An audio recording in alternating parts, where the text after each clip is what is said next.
Sure, the world hears this, and all medical doctors, all lay people at home.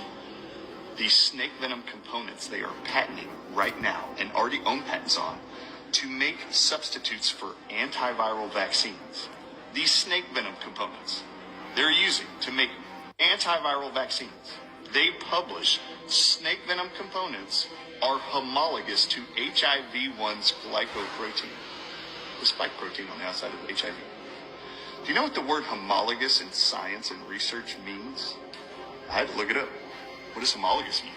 Do you know it means similar in evolutionary origin? Okay, let me read this back to you. Snake venom components are similar in evolutionary origin to HIV-1's glycoprotein. Just switch it around. HIV is similar in evolutionary origin to snake venom components. Are you hearing me?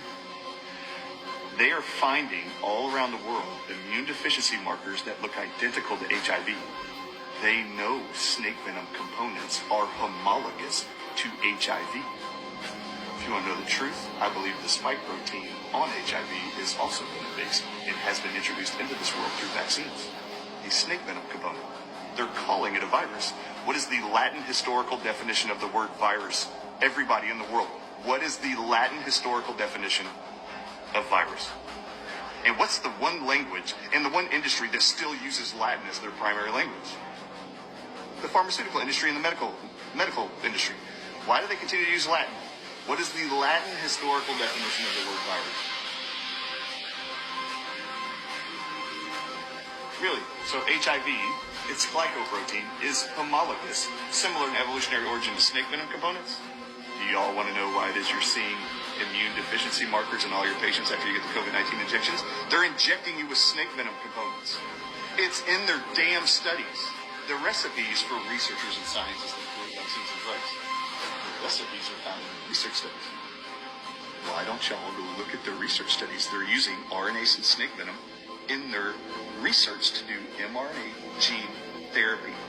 Why aren't you going to look at the creators' websites, their recipes, their research studies to try to understand why are we seeing all these massive blood clots around the world in people who are dying after getting the COVID shots? Why are we seeing immune deficiency markers identical to HIV? You think any of these medical doctors know that HIV is identical to snake venom components? Do you think they know that? It doesn't appear that they do, or that they're interested in looking into it. Most are not, and that's been very, very disgusting because they can't explain the injuries. They're just quoting data that's being reported back to agencies. Wouldn't it be great to actually go look and see what might be causing this stuff? Everyone who has a loved one who has lost a baby during a pregnancy and received a COVID-19 injection. I can tell you what caused it. I can tell you what to look for. No one else can tell you, but I'll tell you. It is published that there is a component of snake venom called L-amino acid oxidase, LAAO. That is an antiviral component from this snake venom. It also inhibits syncytium formation. That's what they publish in their papers. Do you know what syncytium does?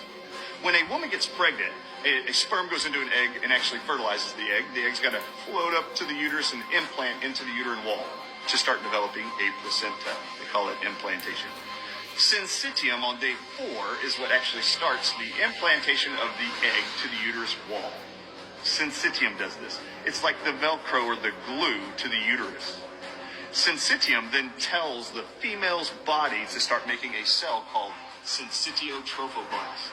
Syncytiotrophoblasts connect the placenta to the uterus wall and secrete something to maintain the pregnancy called HCG and progesterone hormone. You kill syncytium, you kill the formation of syncytiotrophoblasts. The entire pregnancy is dependent on syncytiotrophoblasts releasing progesterone and HCG the whole time. The moment you stop making it, progesterone or HCG, syncytium starts pulling apart from the uterus wall, and guess what happens to the blood supply to the baby?